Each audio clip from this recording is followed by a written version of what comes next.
নমস্কার বন্ধুরা, হ্যাপি লাইফে আপনাদের সবাইকে স্বাগতম। সবাই কেমন আছেন? আশা করছি ভালো আছেন। আজকে চলে এলাম কিছু টিপস নিয়ে, যে টিপসগুলো ফলো করলে আমাদের দৈনন্দিন জীবনের কাজকর্ম করতে অনেক সুবিধা হবে। তো চলুন টিপসগুলো এক এক করে দেখে নেওয়া যাক।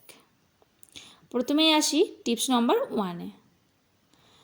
নতুন বছরের সাথে সাথেই নতুন ক্লাস শুরু হচ্ছে, আর আমাদের এই বাচ্চাদের বইপত্রগুলো আমরা মা বাবারা সাধারণত মলাট করেই থাকি। আর মলাট করার সাথে সাথে কিন্তু এই স্ট্যাপলার দিয়ে আমরা পিন করে দিই, যাতে এই মলাটটা দীর্ঘস্থায়ী হতে পারে, বইপত্রগুলো আরও ভালোভাবে থাকে। এটার যেমন একটা সুবিধা আছে, তেমনি এক অসুবিধাও আছে। এই যে পিনগুলো মারা হচ্ছে, এই পিনগুলো কিন্তু বাচ্চাদের হাতে লেগে বা ফুটে যেতে পারে। তো আমরা যদি এইভাবে পিনটা মারা হয়ে গেলে এইভাবে যদি একটা সেলো টেপ দিয়ে এইভাবে লাগিয়ে দিতে পারি, তাহলে কিন্তু মলাটটাও ভালো থাকবে, প্লাস ওদের হাতে কোনো রকমভাবে কাটা ছেঁড়াও হবে না, কোনো ফুটেও যাবে না। দেখুন, আশা করছি এই টিপসটা আপনাদের কাজে লাগতে পারে। আমি কিন্তু আমার মেয়ের এইভাবে মলাট করে দেওয়ার পরেই এইভাবে লাগিয়ে দিই, কিন্তু এই দেখুন এখানে আর কিন্তু একটুও হাতে লাগবেও না, হাত কেটেও যাবে না। দেখুন, আর এটা কিন্তু বেশ দীর্ঘস্থায়ীও হবে মলাটটা। তো আপনারা যদি পারেন তো এই টিপসটা ফলো করতেই পারেন, আশা করছি কাজে লাগবে। চলুন চলে যাই পরবর্তী টিপসে। Tips number 2। আমরা কিন্তু এই সাবানটা যখন সাবান ইউজ করি, কিন্তু সাবানের এই প্যাকেটগুলো ফেলে দিই। কিন্তু সাবানের এই প্যাকেটগুলো ফেলে না দিয়ে কিভাবে কাজে লাগানো যায় আমরা সেটাই দেখাবো এখানে। সাবানের প্যাকেট ফেলে না দিয়ে সাবানের প্যাকেটগুলো যদি এইভাবে আমরা ছোট ছোট টুকরো করে নিতে পারি, তাহলে কিন্তু আমাদের অনেক কাজে আসবে। প্যাকেটের ভেতরে দেখুন একটা সাদা স্তর মতন, মানে আরেকটা কাগজের একটা স্তর থাকে, কিন্তু এই সাদা স্তরটাও কিন্তু ফেললে হবে না, শুধুমাত্র প্যাকেটটাই থাকলে হবে না, প্যাকেটের সাথে সাথে ওই ভেতরের যে সাদা কাগজটা থাকে সেটাও রেখে দেবেন। আর এইভাবে ওটা সমেতই কেটে নেবেন। তো এইভাবে কেটে নেবার সাথে সাথেই আমরা চলে যাচ্ছি আলমারিতে। আলমারিতে কিন্তু আমাদের অনেক পুরানো জামা কাপড়ের সাথে সাথে নতুন জামা কাপড়ও থাকে। তো অনেক সব সময় কিন্তু রোদে দেওয়া সম্ভব হয় না, আর এইভাবে রোদে দেওয়া না সম্ভব হলেই কিন্তু একটা গুমোট একটা গন্ধ ছাড়ে।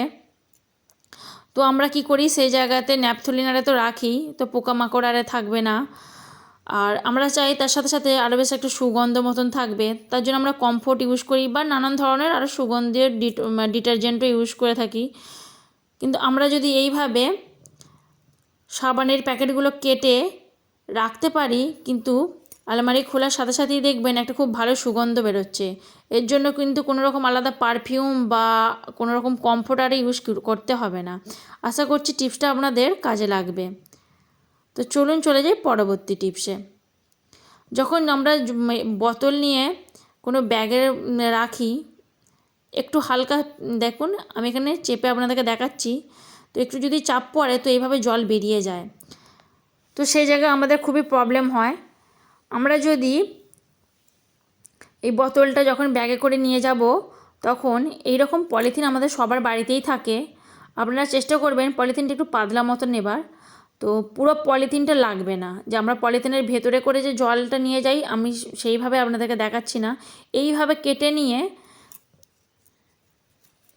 দেখুন, যেমন আমরা বোতল এর মুখ লাগাই তো সেভাবে লাগালাম। এবার যতই আপনারা চাপ দিন, দেখুন চাপ যতই দিতে থাকুন, জল কিন্তু কিছুতেই বেরোবে না।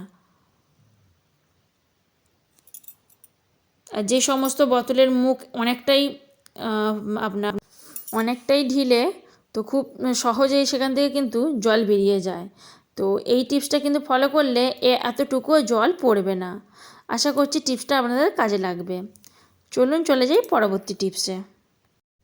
Tips number 4।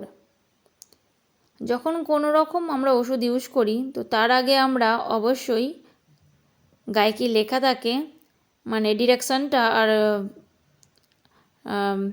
এমএফজিটা অবশ্যই আমরা দেখে নিই।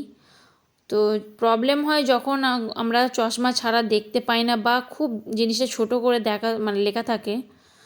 ধরুন চশমা নিয়ে যেতে ভুলে গেছেন বা আপনি দেখতে মানে ছোট ছোট লেখা দেখতে আপনার অসুবিধা হচ্ছে, তো সেই জায়গায় আপনারা কি করবেন, এখানে লাইটটা আমার ফোনের উপর পড়েছে বলে একটু আবছা দেখা যাচ্ছে। তো আপনারা প্রথমে একটা ফটো তুলে নেবেন, কারণ আমাদের কাছে ফোন সবার কাছেই থাকে। তো ফোন যখন আমাদের সবার কাছে থাকে তো একটা ফোনে প্রথমে ফটো তুলে নেবেন। তো ফটো তুলে নিয়ে এইভাবে জুম করে নেবেন। আমি কিন্তু কোনো রকম ভিডিওতে জুম করলাম না, আপনারা নিশ্চয়ই ভালো করে দেখলেন।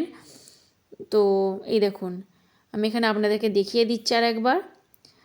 আমি ডেটটা দিয়ে ডেটের কাজটা একটা ফটো তুলে দেখে নিলাম। ফটোটা তোলার পর আপনাদেরকে বড় করে দেখালাম। আর এখানে যে ডিরেকশানটা যে দেওয়া আছে এখানেও দেখুন আপনাদেরকে ভালোভাবে দেখাচ্ছি। দেখুন এই জায়গাটা কিন্তু খুবই ছোট ছোট লেখাটা দেখা যাচ্ছিল। আর এখানে ফটো তুলে আমি যে জুম করে নিলাম, দেখুন কতটা ভালোভাবে বড়োভাবে দেখা যাচ্ছে। আশা করছি একটু হলেও আপনাদের সুবিধা হয়েছে বা ধারণা দিতে পারলাম আমি কি বোঝাতে চাইলাম। তো বন্ধুরা, যদি ভিডিওগুলি ভালো লেগে থাকে অবশ্যই কমেন্ট করে জানাবেন, এবং এতগুলি ভিডিওর মধ্যে আপনাদের কোন ভিডিওটি সবথেকে ভালো লাগলো যদি পারেন তো কমেন্ট করে জানাবেন। এরকম আরও নিত্য নতুন ভিডিও পেতে অবশ্যই আমার চ্যানেলটি সাবস্ক্রাইব করে পাশে থাকবেন, এবং শেষ পর্যন্ত দেখার জন্য অনেক অনেক ধন্যবাদ। এইভাবেই পাশে থাকবেন এবং আমাকে এগিয়ে যেতে সাহায্য করবেন। নমস্কার।